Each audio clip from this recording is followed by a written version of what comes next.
welcome, and thank you for joining in today.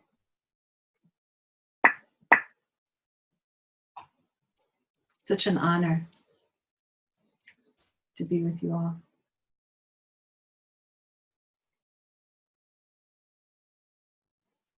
I've been really feeling lately how touched I feel. Just being able to meet with people such as yourselves.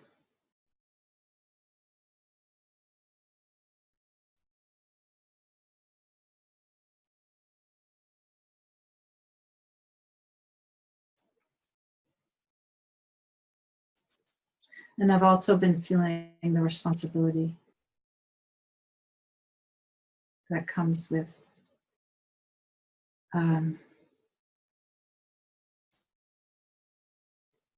the openness that we meet each other in.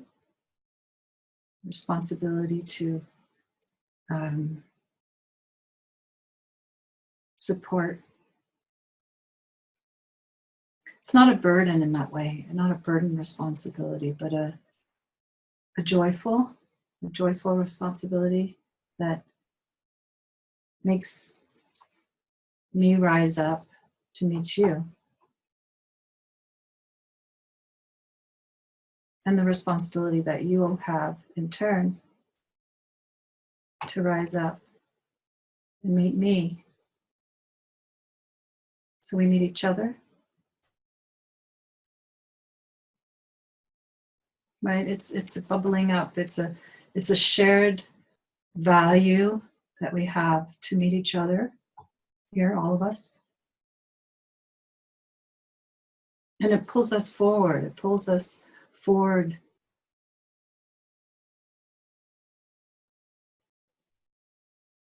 And maybe to leave what is comfortable.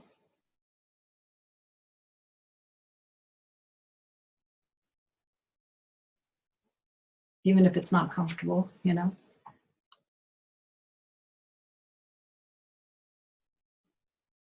And to meet in the unknown nature.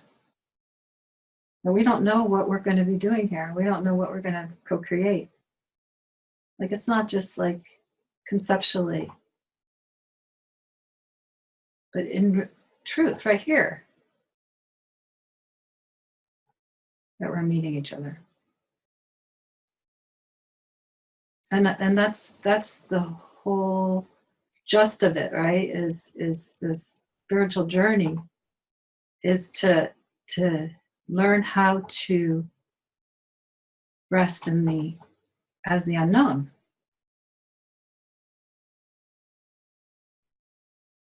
And you know, pointers, teachers, sharers, whatever you want to call each one of us, actually, at different times we play different roles, right?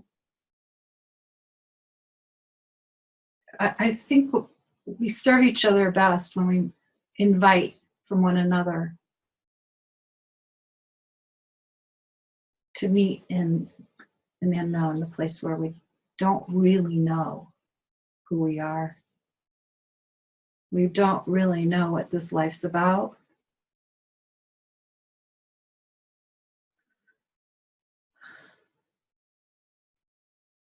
And not to make any desire to know wrong. This is part of it. Like, we find a place to put our foot, then there's a nice landing for a little while.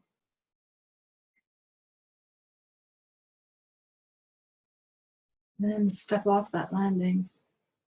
That's the invitation. You just kind of free fall. You know, eventually when you get to be comfortable in this, with this, is that you step on a landing and you know that it's not really real, that you enjoy it. You know, and some of us are drawn to different things. Some of us are more political in nature, and some of us lean towards more the arts, or even enamored with teaching, spiritual teachings, you know, ancient spiritual teachings.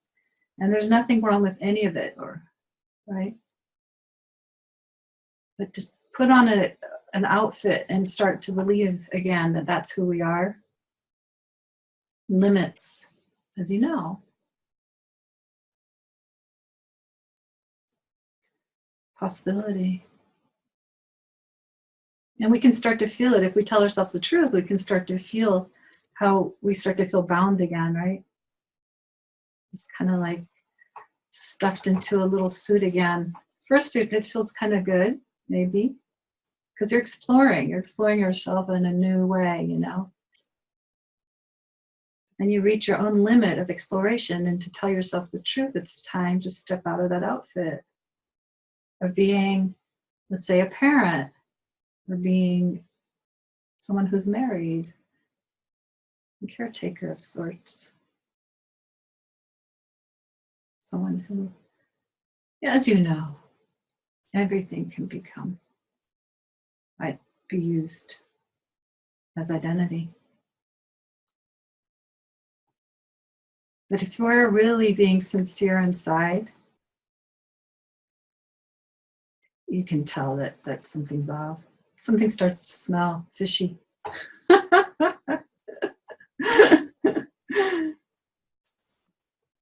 Right? It starts to smell.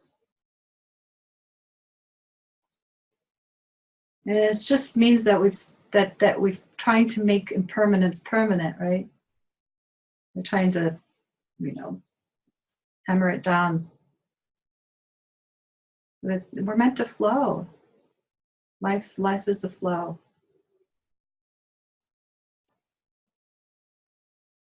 And that includes aging, right? That's part of it. What a great teacher. What a great teacher. And as difficult as it can be, losing people, what a great teacher. All the things that are going on in the world, what a great teacher.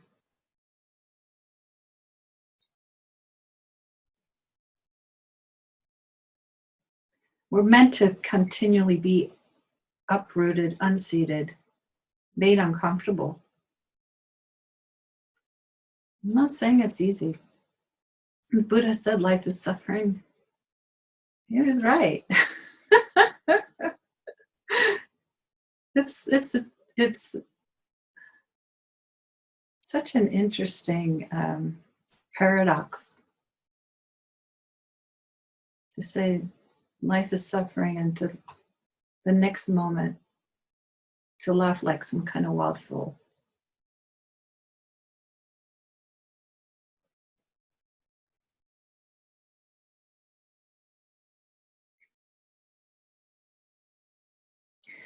And I think, and some of the people here who know me, and some people who know me on Facebook too, I'm really comfortable talking about suffering. I don't really care how much it fits in some kind of non-duality box. What people are doing. I really don't even know what people are doing in that. I mean, really, the box is a box. Just follow what is true for you. Follow the trail of truth, what truth is laying out for you to explore.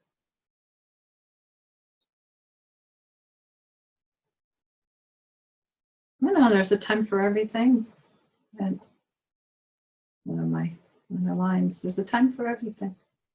And there's a time to see that the unreality of suffering. We got to see the truth, things, that there's something in you and in me, in us all, in the world, all in all, every creature, Mother Earth herself, all the universes, that is complete and whole. And it's not just something that's made up in order to make us feel better. We have to discover that for ourselves, to know that. And it's an important discovery. But we don't rest there. See, you know, spirituality that wants to put its stake up and rest there like it claimed the moon is going to be one of those stinky fish thing experiences eventually. It's not going to last. Life keeps growing and moving and expanding and it's understanding because see, we're realization, whatever that is, truly is knowing it's yourself as the whole.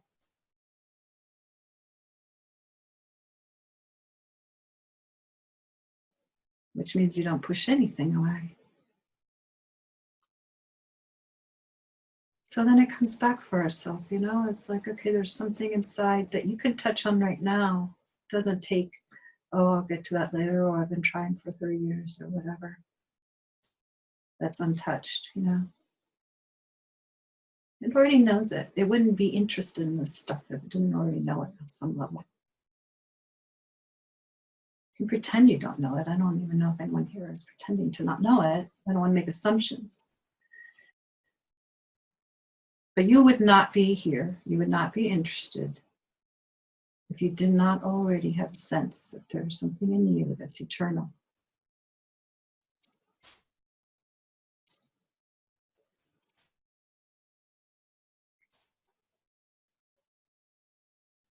Why not trust your own knowing of that? You don't need to keep looking for it, to prove it, to find proof that you know it through and through. And just trust your own knowing. There's so much more going on here. You know, your eternity. Looking out at itself. Taking in everyone here. Feeling what you're feeling. Experiencing what you're experiencing. Sensing into what you're sensing. Your eternity.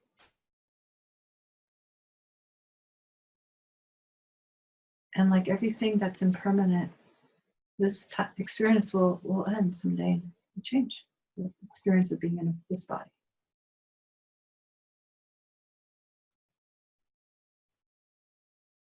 And that's the part that we get to work on, right? As our attachment. And feel what we tell ourselves the truth.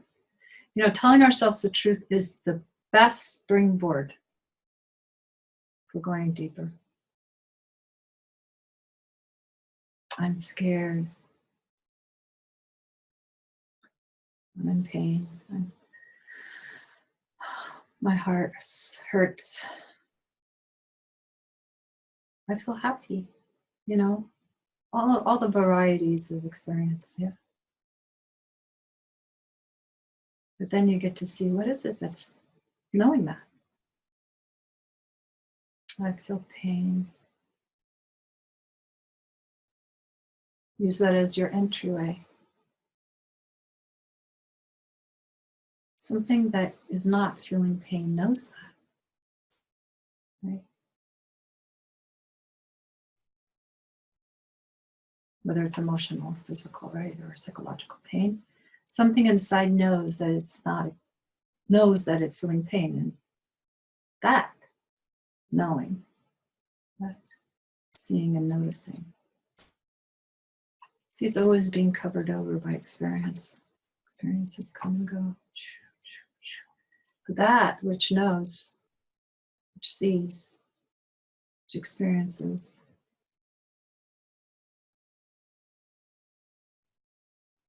is the eternal part.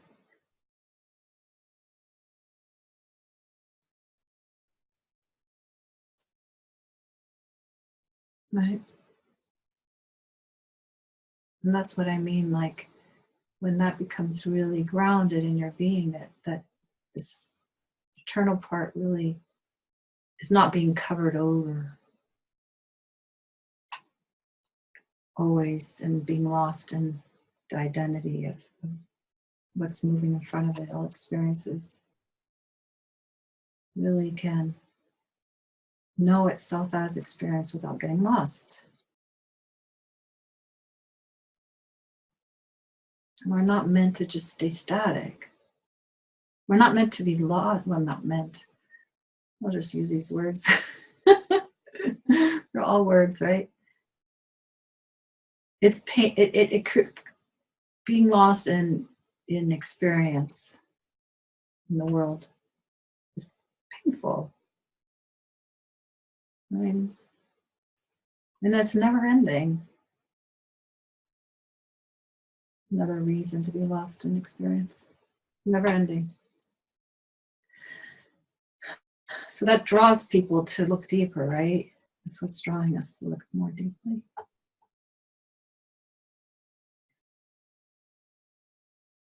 And then we get a hold of, hopefully, some really good teachings. In my opinion, this is my opinion. You know, the teachings have been around for a really long time. That you are the source of all that's arising. So it's like, I think it's not a bad thing to trust in some wise teachings. I mean, we have to start somewhere.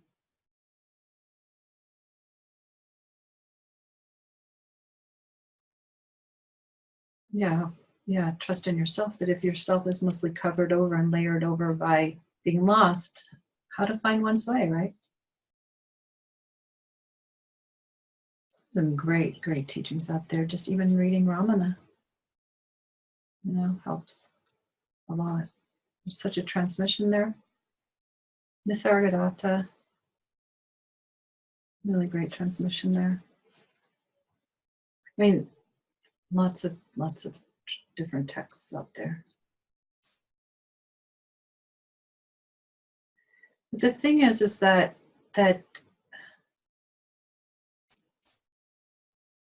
life is all of life.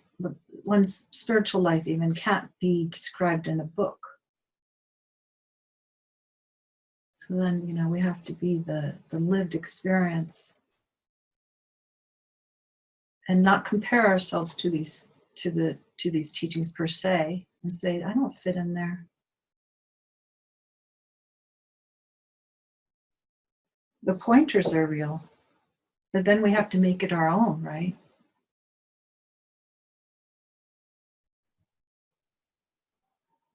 And that's the thing. That's where a lot of the nonsense can start up with people.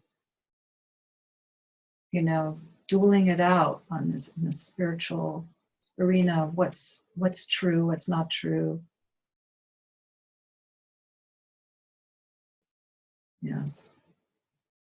And it just, I wouldn't go there. I would follow.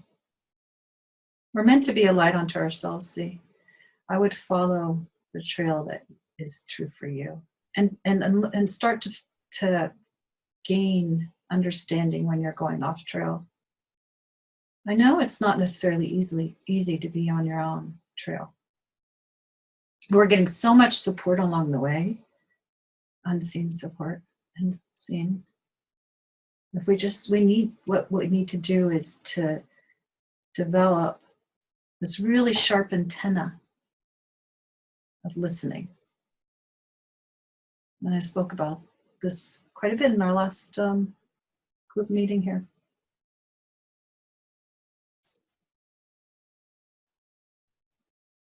How to listen. And you got to get yourself out of the way to learn how to listen. Right? The heart is a good pointer.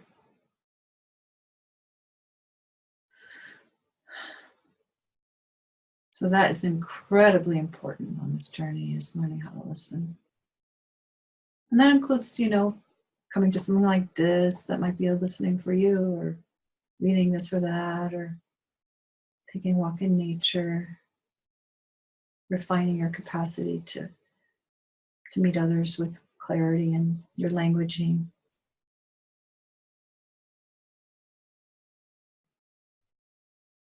And then teachings come in an interesting way. You might be visited by some kind of really cool high teacher like Padmasambhava. Someone I know here connected to him, to that being. I don't think that it's a he or she after a while.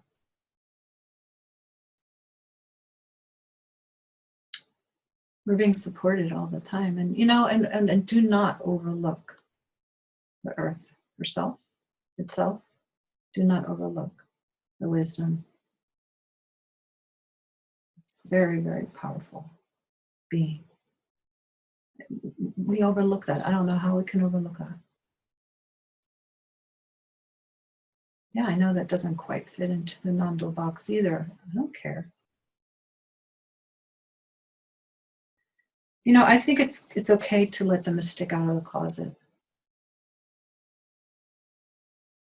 If that's not your path, that's fine.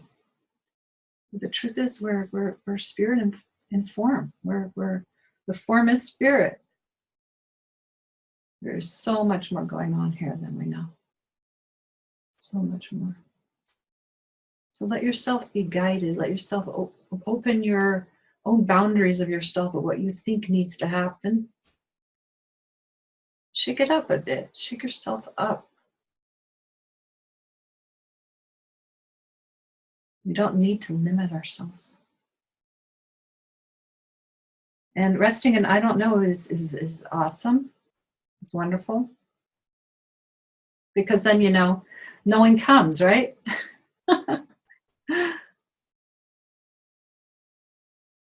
But like an innocent child, I don't know. And take a step, I don't know. Live as I don't know. And nine comes, and still you don't know. There's a place where we stop, like all this, you reach a point where you just, all this knowing leads you to a certain point where you have to lay everything down, to enter the kingdom of heaven, kind of.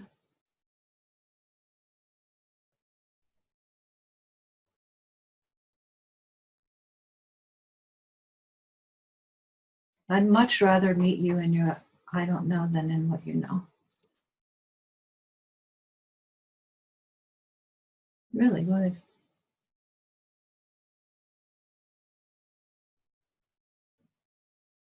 And from that, words flow, movement comes, and what you know to be most true comes.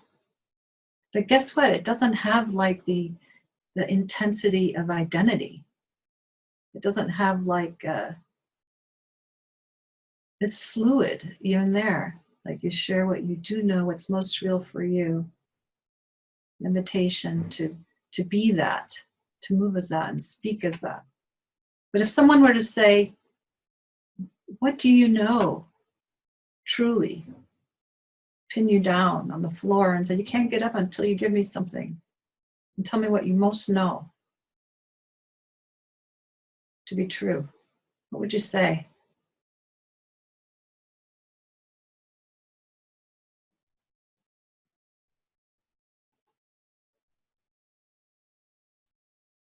I would think, for me, this welling of love would come. It's this love. But can you say you know what that love is?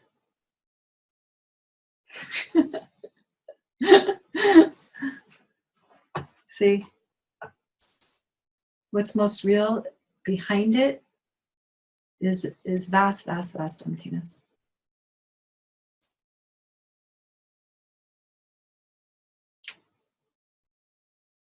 And what's behind you that seems so real is vast, vast, vast emptiness.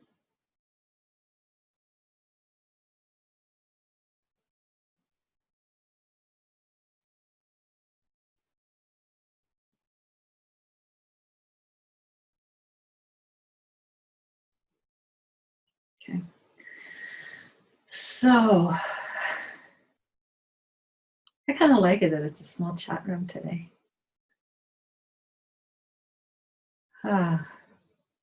So I would really like to invite you all. Oh, I don't have my timepiece here. That's interesting. Yeah, I'm going to go get that, and just I'd like for you all to see if there's something you'd like to share. If there's something, which I would love. And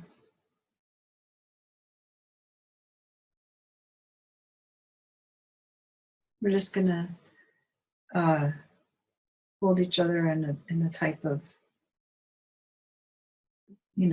safe container where we're not going to be sharing each other's secrets with others and such, or personal names, And also, we're not giving advice to each other here, so we're sharing from our own experience, okay?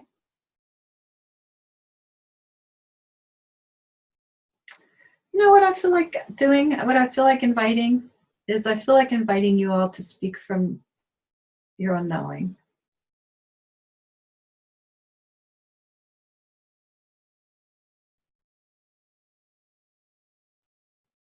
So, okay, just what is it that you know to be true? And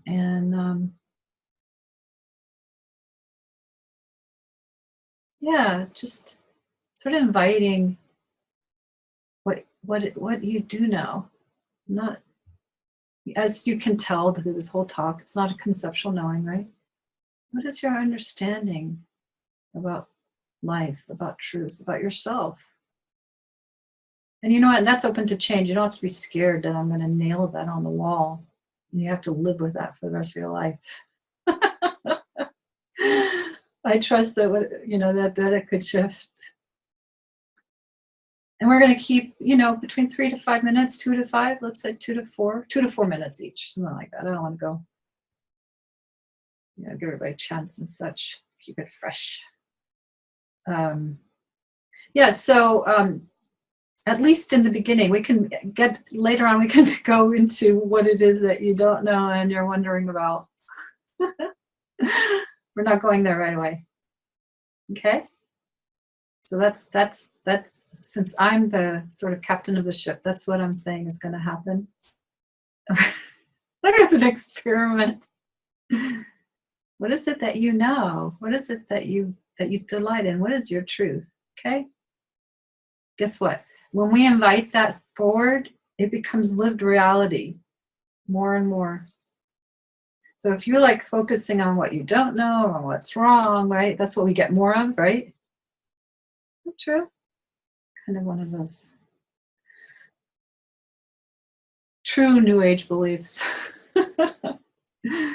What you focus on, you get, kind of thing. Not to make anybody's life wrong for what you're getting. That would be ridiculous. But yeah, just in this moment, what is it that you feel really firmly planted in and good about, and trust? What you trust in, what you delight in. And inviting that forward and out of you. And then be right back.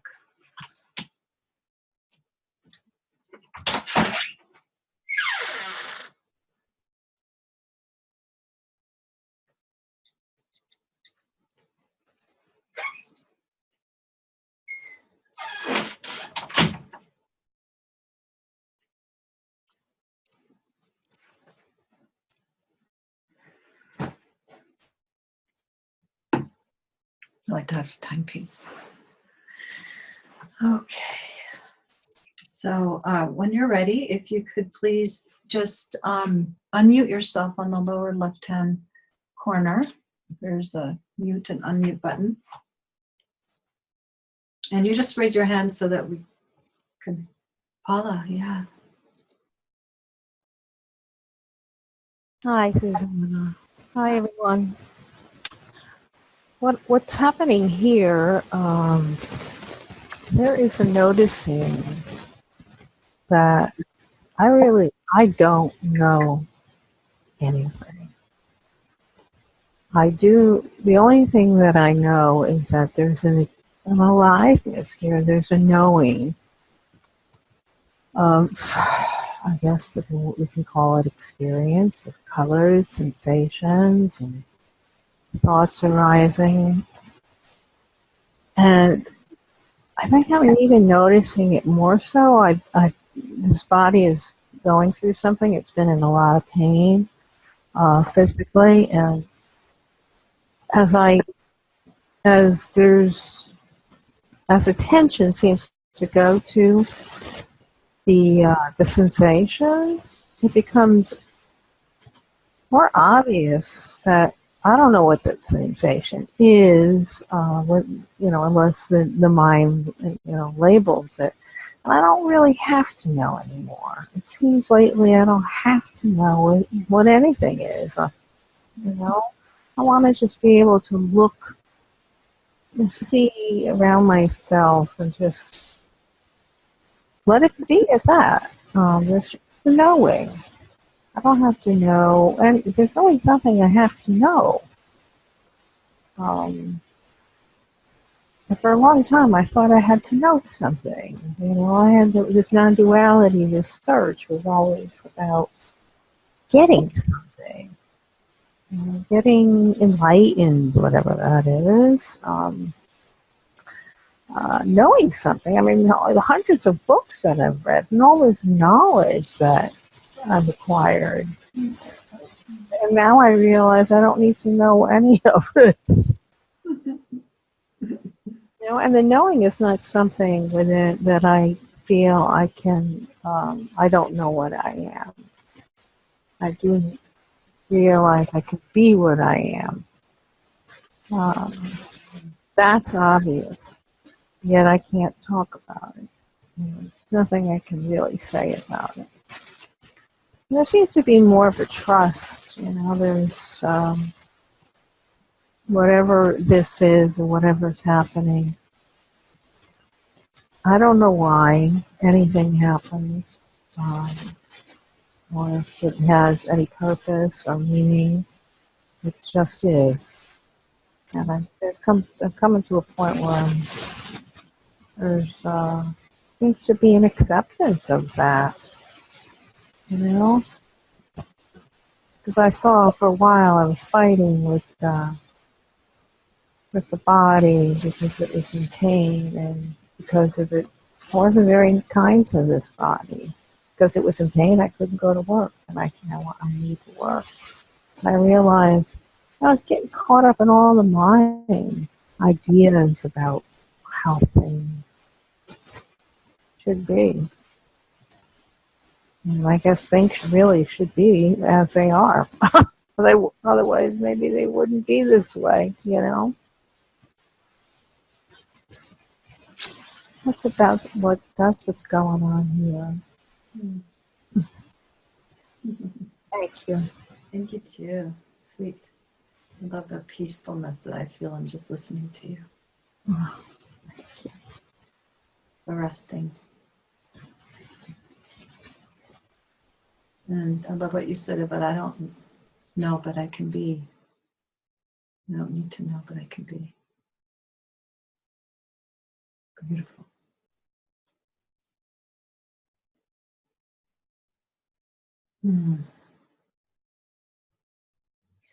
We each came here today to hear one another, to be together and to be witness and to listen and to speak. And when we give each other an opportunity, a chance to be listened to, the wisdom that we are just has a chance to flow.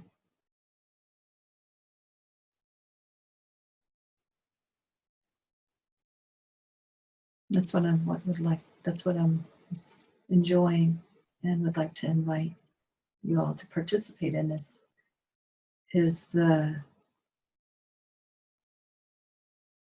knowing speaking.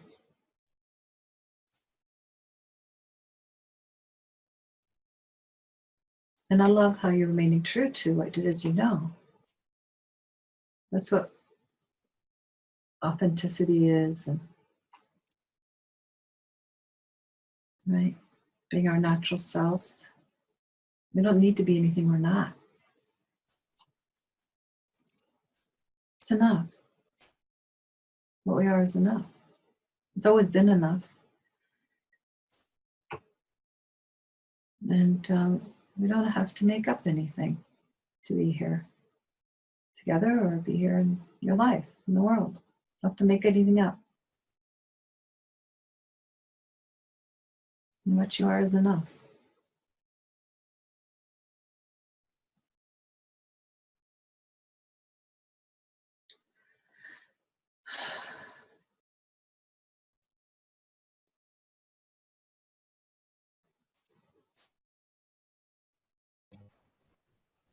Hello, everyone, and thank you for the words that everyone has shared so far. I've actually gone through a bit of an interesting time anyway with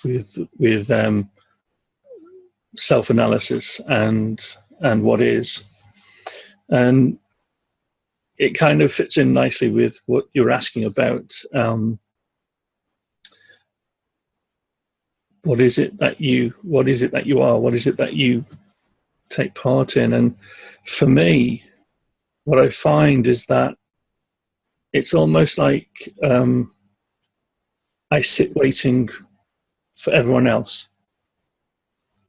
And I sit waiting for their presence. I sit waiting for their moment. And I come alive in that presence of others. And it's not that I'm not alive before that. It's just that the buttons get pressed, the moment's open. And this little poem I've just written actually is really succinct to that. And it's one of the shortest I've written, but it really kind of sums it all up for me. I delight in you. Whom is my finger pointing to? I'm ecstatic in your presence. Whom is my finger pointing to? I'm alive. Can't seem to find that finger. The oneness for me that is there present when everyone speaks.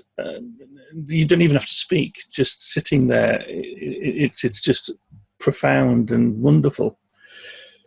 So for me, that mirror bouncing back every single time of love, of oneness, of being, that gets me every time. That just sitting with everyone and listening to them. I wouldn't even have to speak, but I speak to share. So yeah, thank you all. That's me, all of you. Thank you. I just wanted to let you know that I don't know if you, because you came in late. What we're doing here, what we're sharing, is we're sharing from our own knowing, and we're not in inquiry about what it is we don't know right now. It is to really draw out in a shortish, succinct way, or unsuccinct way, what it is you know from that place that knows. So I welcome your sharing. You want to unmute yourself?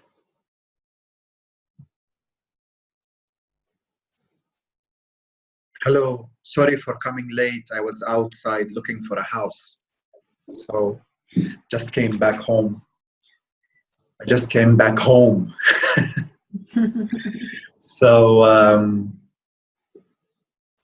So you mean by sharing from that pure place, innocent, pure place, our experiences. That's what you mean? Yeah, for our sharing with us, like what it is that what you know to be true for yourself right now. Not in a conceptual way or linear way. It doesn't have to be any way, but just what is that you know, rather than what you don't know. Not what you don't know, but what you think might need to be known or something. Mm.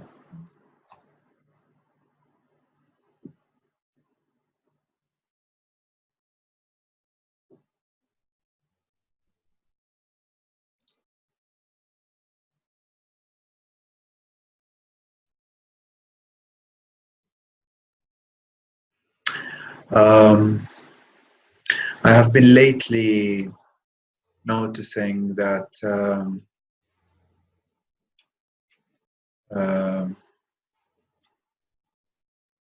or knowing on a deep level,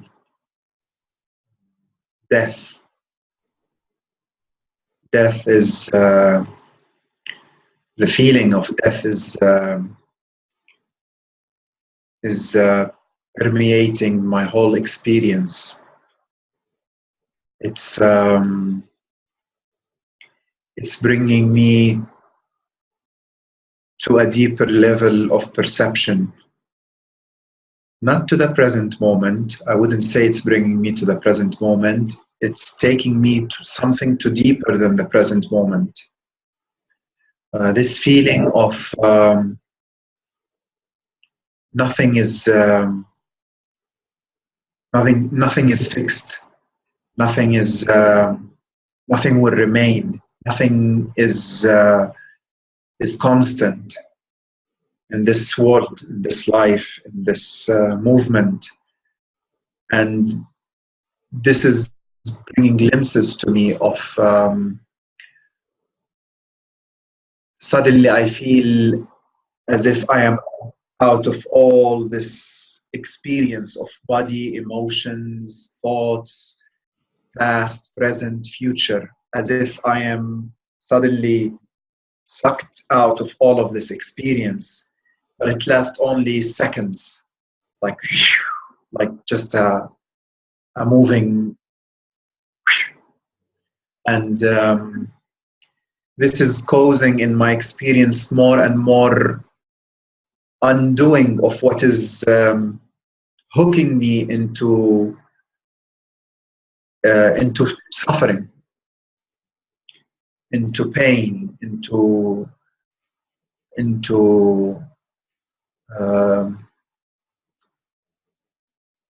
movement. So it's bringing more and more my consciousness into